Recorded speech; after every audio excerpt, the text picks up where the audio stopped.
Students, आज हम class 11 का चैप्टर 6 अकाउंटिंग इक्वेशन कंटिन्यू करेंगे। लास्ट वीडियो में हमने मॉडर्न अप्रोच से डेबिट और क्रेडिट के रूल सीखे थे। आज हम उसी से रिलेटेड क्वेश्चन करेंगे। तो स्टार्ट करते हैं हमारा आज का वीडियो।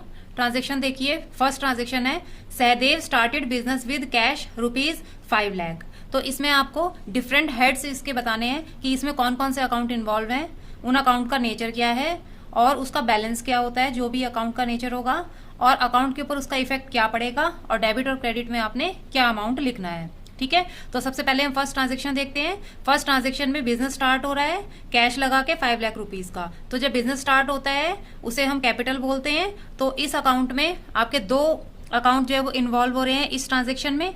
नंबर 1 है आपका कैश अकाउंट और नंबर 2 है आपका कैपिटल अकाउंट। ठीक है, अब इनका नेचर लिखेंगे। कैश है वो एसेट नेचर है और कैपिटल को कैपिटल ही लिखते हैं। अब मैंने आपको लास्ट वीडियो में समझाया था कि एसेट अकाउंट जो है वो डेबिट बैलेंस एग्जिस्ट करता है, तो उसका जो इंक्रीज होगा वो आपको डेबिट साइड में लिखना होगा।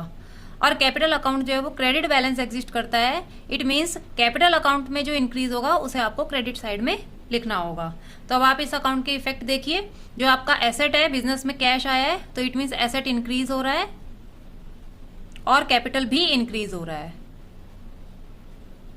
ठीक है, तो आपने क्या करना है, 5 लाख रुपीज जब एसेट आपकी इंक्रीज होगी तो आपने उसको डेबिट साइड में लिखना है, और जब लायबिलिटी आपकी इंक्रीज होगी तो उसे हमें क्रेडिट साइड में लिखना है। सेकेंड ट्रांजेक्शन देखिए, परचेज गुड्स फॉर कैश ₹20,000। तो इसमें दो अकाउंट इन्वॉल्व होंगे, परचेज अकाउंट और दूसरा कैश अकाउंट।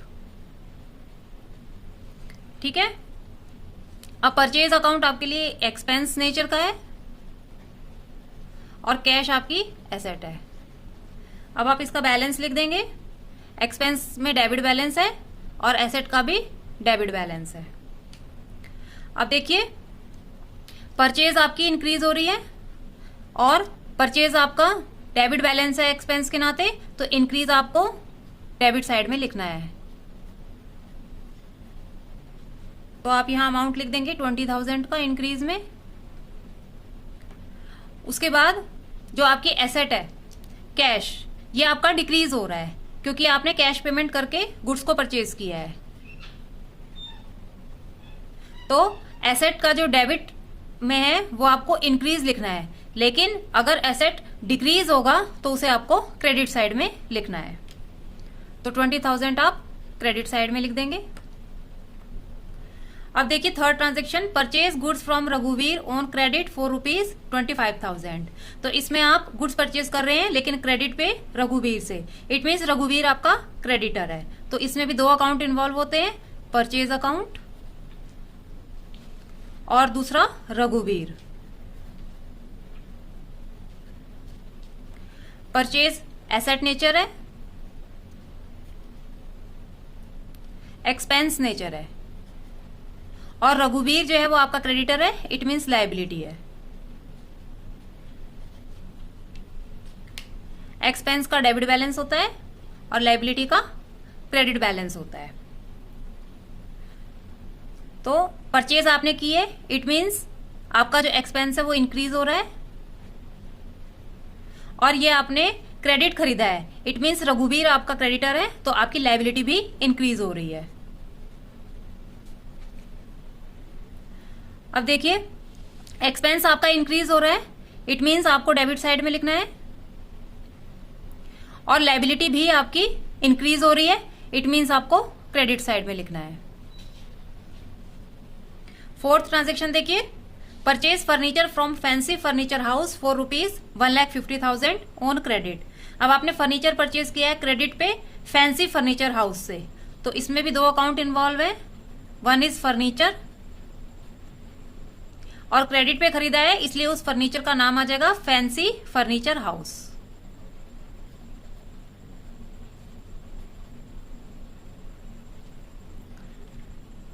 अब फर्नीचर आपने परचेज किया है, इट मीन्स फर्नीचर जो है वो आपके लिए एसेट है। ठीक है, और एसेट आपकी इंक्रीज हो रही है। ठीक है, और एसेट का डेबिट बैलेंस होता है।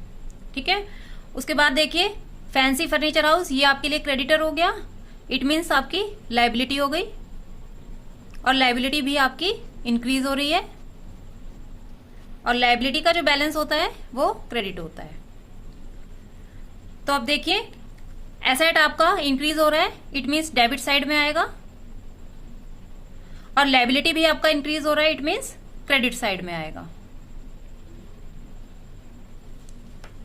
नेक्स्ट देखिए सोल्ड गुड्स फॉर कैश ₹30,000। अब इसमें भी आपके दो अकाउंट इन्वॉल्व हो रहे हैं, कौन कौन से, कैश एंड सेल्स, क्योंकि गुड्स की सेल को सेल्स वर्ड लिखा जाता है। ठीक है, अब देखिए कैश एसेट में आएगा और सेल्स आपके लिए रेवेन्यू है। अब आपने गुड्स सेल करे हैं कैश में, तो इट मीन्स आपका कैश बढ़ा है, इट मीन्स आपका एसेट इंक्रीज हुआ है और आपकी सेल्स बढ़ी है, इट मीन्स आपका रेवेन्यू भी इंक्रीज हुआ है। अब इनके बैलेंस लिख लेते हैं, एसेट का डेबिट बैलेंस होता है और रेवेन्यू का क्रेडिट बैलेंस होता है। अब देखिए एसेट आपका इंक्रीज करेगा, इट मीन्स डेबिट साइड में 30,000 आएगा और रेवेन्यू आपका इंक्रीज करेगा और उसका क्रेडिट बैलेंस होता है, इट मीन्स क्रेडिट साइड में रेवेन्यू का इंक्रीज आएगा। नेक्स्ट ट्रांजेक्शन देखिए sold goods to Yuvraj on credit ₹50,000। अब आपने युवराज को गुड्स सेल करे हैं क्रेडिट पर, तो इसमें भी दो अकाउंट इन्वॉल्व होंगे, युवराज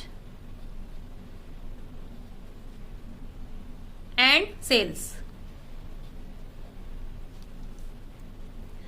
अब युवराज जो है ये आपका डेटर है, क्योंकि आपने इसको गुड सेल करे हैं, तो डेटर जो है वो एसेट की कैटेगरी में आता है और सेल्स आपका रेवेन्यू है। अब आपके एसेट इसके अंदर बढ़ गई है, क्योंकि डेटर आपका बढ़ गया है तो एसेट इंक्रीज कर रही है और रेवेन्यू भी आपका बढ़ गया, इट मीन्स रेवेन्यू भी इंक्रीज कर रहा है। ठीक है, अब हम इसका बैलेंस लिख लेते हैं, एसेट का डेबिट बैलेंस होता है और रेवेन्यू का क्रेडिट बैलेंस होता है। अब देखिए एसेट इंक्रीज कर रहा है, इट मीन्स डेबिट साइड में आएगा 50,000 और रेवेन्यू भी इंक्रीज कर रहा है, इट मीन्स 50,000 क्रेडिट में आएगा। उसके बाद नेक्स्ट ट्रांजेक्शन देखिए कैश पेड टू रघुवीर ₹20,000। अब इसमें भी आपके दो अकाउंट इन्वॉल्व हो रहे हैं, रघुवीर एंड कैश। अब रघुवीर को आपने कैश पेमेंट करी है और ऊपर रघुवीर आपका क्रेडिटर था, तो रघुवीर आपकी क्या है, लाइबिलिटी और कैश एसेट। तो जब आपने रघुवीर को कैश की पेमेंट कर दी है तो इट मीन्स ये लाइबिलिटी आपकी डिक्रीज हो रही है और आप कैश की पेमेंट कर रहे हैं तो इट मीन्स कैश भी आपका डिक्रीज हो रहा है। अब इनके बैलेंस लिख लेते हैं, लाइबिलिटी का क्रेडिट बैलेंस होता है और एसेट का डेबिट बैलेंस होता है। अब देखिए लाइबिलिटी जब भी इंक्रीज करेगी उसे क्रेडिट साइड में लिखा जाएगा और जब भी डिक्रीज करेगी तो उसे डेबिट साइड में लिखा जाएगा, तो 20,000 डेबिट में आएगा। ऐसे ही कैश है, कैश जब भी इंक्रीज करेगा एसेट तो आपको डेबिट साइड में लिखना है और जब एसेट आपका डिक्रीज करेगा तो उसे आपको क्रेडिट साइड में लिखना है, तो 20,000 का अमाउंट क्रेडिट में आ जाएगा। नेक्स्ट ट्रांजेक्शन देखिए कैश रिसीव्ड फ्रॉम युवराज ₹15,000। इसमें भी दो अकाउंट इन्वॉल्व हो रहे हैं, कैश एंड युवराज। अब कैश आपका एसेट्स है और युवराज आपका डेटर है। Debtor means asset.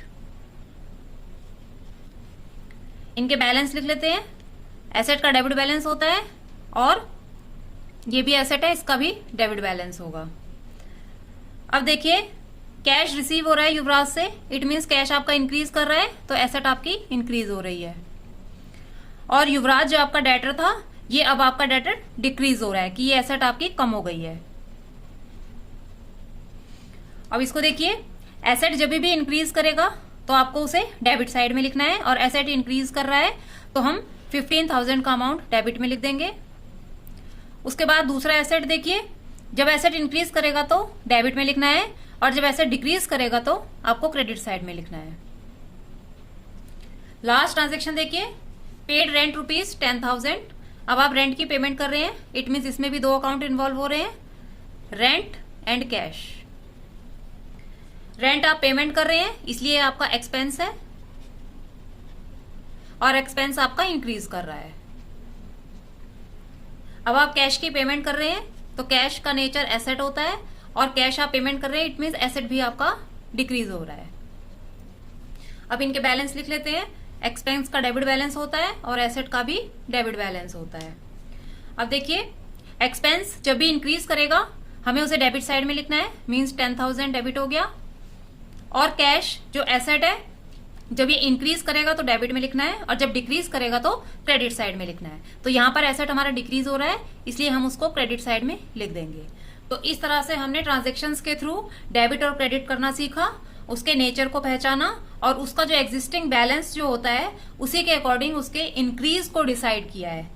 जैसे सपोज अगर एसेट का डेबिट बैलेंस होता है तो उसका इंक्रीज डेबिट साइड में आएगा और डिक्रीज क्रेडिट साइड में। इसी तरह से जैसे लायबिलिटी है, लायबिलिटी का क्रेडिट बैलेंस होता है तो इट मीन्स लायबिलिटी या कैपिटल जब भी इंक्रीज करेगा तो क्रेडिट साइड में आएगा और डिक्रीज करेगा तो डेबिट साइड में आएगा। आई होप आपको ये क्वेश्चन अच्छी तरह समझ आ गया होगा। वीडियो पसंद आए तो लाइक करना, मोर वीडियोस के लिए चैनल को सब्सक्राइब करना, साथ ही बेल आइकन भी क्लिक करें ताकि हमारी लेटेस्ट वीडियो का अपडेट आपको मिलता रहे। तो मिलते हैं नेक्स्ट वीडियो में नेक्स्ट टॉपिक के साथ। Thank you.